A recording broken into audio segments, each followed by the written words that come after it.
Bismillahirrahmanirrahim. Assalamualaikum warahmatullahi wabarakatuh. Perkenalkan, nama saya Ahmad Andika. NIM saya 119011298. Saya akan sedikit menjelaskan mengenai masyarakat Arab pra-Islam. Bangsa Arab bertempat tinggal dan mendiami semenanjung terbesar di dunia, yaitu semenanjung Arabia. Letaknya di Asia Barat Daya.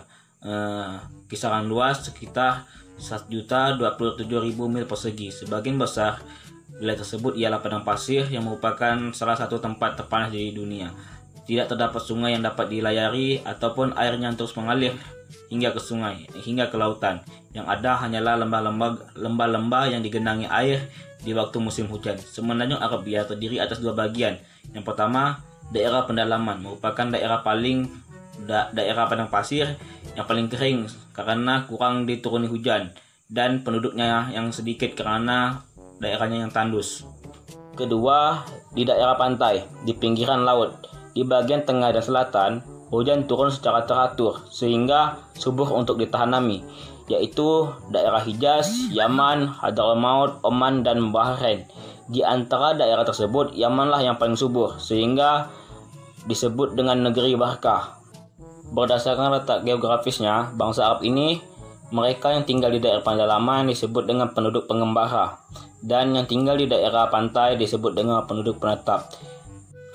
Dari titik silsilah dan keturunan atau cikal bakalnya, para sejarawan membagi kaum-kaum bangsa Arab menjadi tiga bagian, yaitu Arab Ba'idah, yang kedua Arab Aribah, dan yang ketiga Arab Masta'ribah.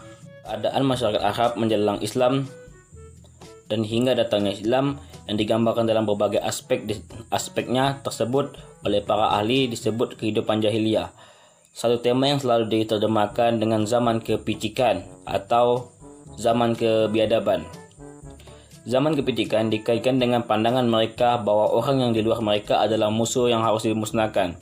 Sedangkan zaman kebiadaban dikaitkan dengan tindakan mereka yang tidak mengenal kemanusiaan karena dengan dorongan hawa nafsu yang tak dikendalikan untuk mewujudkan keinginan. Di dalam Al-Quran disebutkan deskripsi tentang ciri kehidupan jahiliyah. Pertama, mereka yang mementingkan diri sendiri dan menyangka yang tidak benar terhadap Allah. Kedua, berkaitan dengan hukum, di mana kaum Yahudi memperlakukan hukum untuk memenangkan yang salah atas dasar kekuatan, bukan atas dasar keadilan.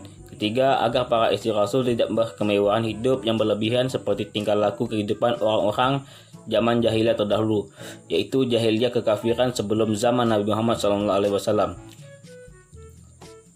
Yang keempat, kesombongan hati orang kafir yang benar sendiri, yaitu kesombongan jahiliyah. Oleh karena itu, pengertian jahiliyah adalah keadaan orang Arab sebelum Islam yang durhaka kepada Allah, kepada Rasul, dan kepada syariat, membanggakan nasab, dan lain sebagainya. Jadi, jahiliyah bangsa Arab ini bukan dalam artian orang-orang yang bodoh, yang tidak mempunyai pengetahuan dan kemampuan intelektual. Kata itu ditulis Ahmad Amin, bukan lawan kata al-ilmu. Ahli sejarah Islam ini selanjutnya menjelaskan bahwa kehidupan jahiliyah itu adalah gambaran masyarakat yang membangkang kepada kebenaran, karena mereka mementingkan diri sendiri dan hidup berkemewahan, berprasangka buruk kepada Allah, berhukum atas dasar kekuatan, dan meninggalkan atas dasar keadilan, perbuatan kufur dan maksiat, dan menyombongkan diri serta merasa benar sendiri sebagaimana digambarkan atau dijelaskan oleh Al-Quran. Demikianlah latar belakang masyarakat Arab dalam berbagai aspek. Masyarakat yang berkebudayaan di berbagai aspek kehidupan, tetapi mengalami dekadensi dan kebejatan moral baik paganisme maupun mengaku monoteisme. Mereka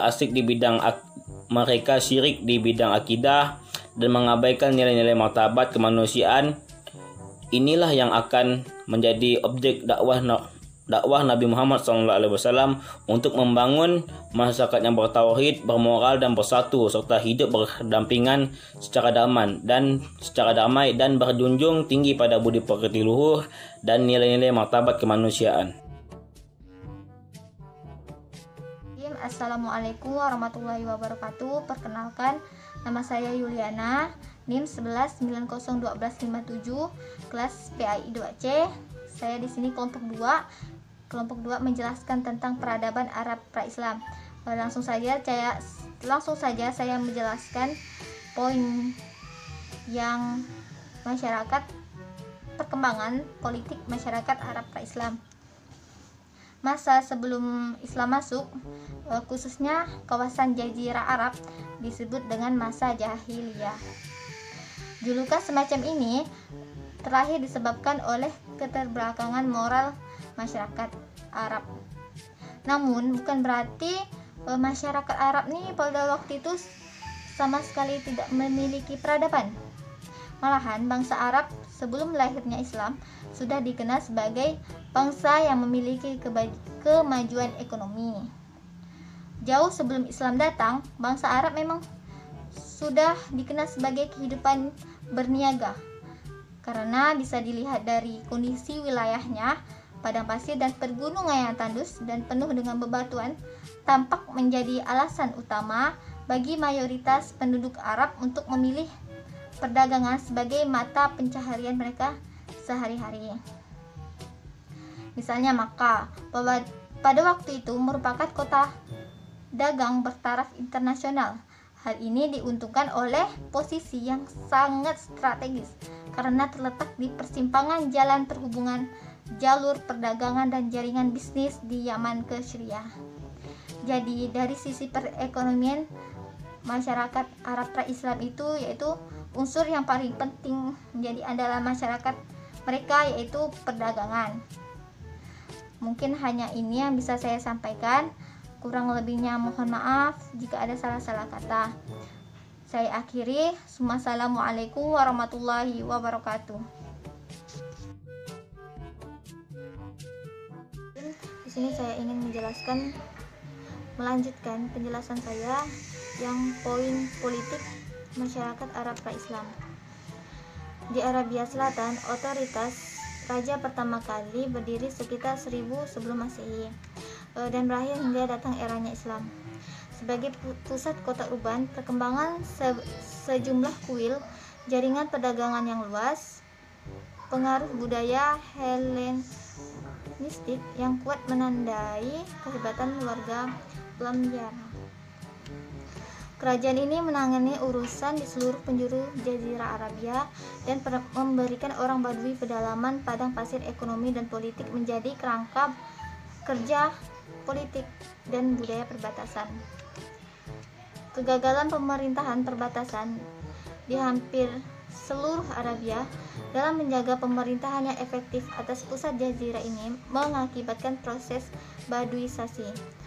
Masyarakat Badui yang hidup bebas dari tekanan politik, maka ketika mereka tertekan oleh sejumlah kerajaan perbatasan, mereka menyiapkan jalan keluar menuju wilayah subur di Arabia Selatan, yang dipimpin oleh syekh yang biasanya dipilih oleh warga-warga klan yang tua-tua dari salah satu keluarga yang berpengaruh dan senantiasa bertindak setelah meminta saran-saran mereka. Mereka menyelesaikan perselisihan internal sesuai dengan tradisi kelompok, namun tidak mengatur atau memerintah. Syekh haruslah seorang yang kaya dan suka berderma kepada fakir miskin dan kepada pendukungnya di atas segalanya. Ia haruslah seorang yang memiliki keputusan yang adil untuk menghindari pertentangan di kalangan pengikutnya. Klan menggambarkan corak mental orang-orang Badui. Syair mengekspresikan sebuah perjuangan untuk nama baik dan keamanan kelompok. Jadi Arabia merupakan wilayah pinggiran bagi masyarakat imperial Timur Tengah dalam posisinya sebagai negara yang perkembangannya sebanding perkembangan negara-negara zaman kuno dan tidak terlibat dengan perkembangan negara-negara lain di wilayah ini. Arabia merupakan komunitas besar yang secara khusus telah memperhatikan pengaruhnya. Sekian dari penjelasan saya. Jika ada salah sekali kata, mohon maaf.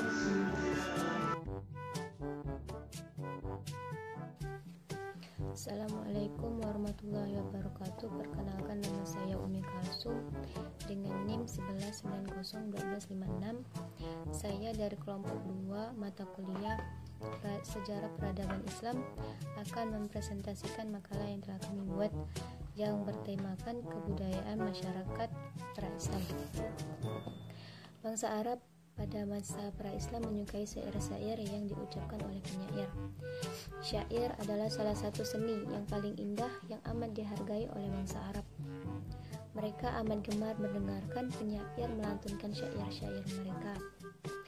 Adapun tempat penyair-penyair berkumpul seperti pasar, Ukaz, Madinah, dan Zulmajas. Syair-syair mereka biasanya berisikan tentang cinta, wanita, khamar, kemegahan, suku, dan sebagainya. Di sini penyair-penyair membaca syair-syairnya dan biasanya dipertandingkan di antara sebagai tanda penghargaan atau mu'allaqah, semacam piagam berisikan syair sang juara yang ditulis dengan tinta emas dan digantungkan di dinding Ka'bah. Beberapa orang penyair sebelum datangnya Islam seperti Amrul Qais, Qais bin Sa'dah, Umayyah bin Abi Sa'd, dan lain-lain. Selain senangnya masyarakat Arab di kala itu mendengar syair sebagai kebiasaan sebelum adanya agama Islam adalah sebuah bentuk meratap dan menyebut kebaikan-kebaikan orang yang telah meninggal dengan cara berkumpul bersama di rumah orang yang telah meninggal.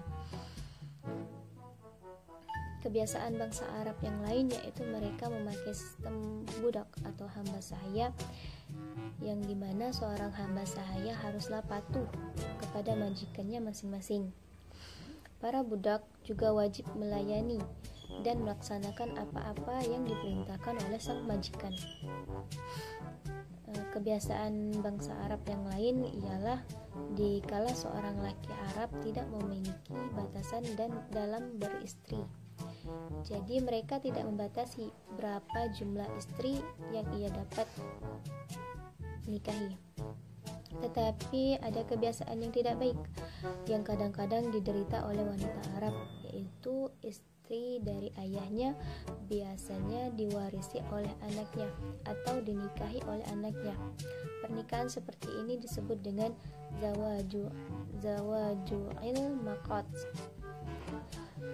Wanita Arab pada itu sering dibawa dalam peperangan antar kabilah agar mereka dapat memberikan semangat kepada suami ataupun kepada kekasih masing-masing dengan menyanyikan lagu-lagu yang berisikan tentang janji bagi kaum pria yang sedang bertempur. Janji itu dipenuhi bila mereka menang dan diancam bila mereka kalah. Sekian penjelasan dari saya tutup dengan alhamdulillah. Assalamualaikum warahmatullahi wabarakatuh.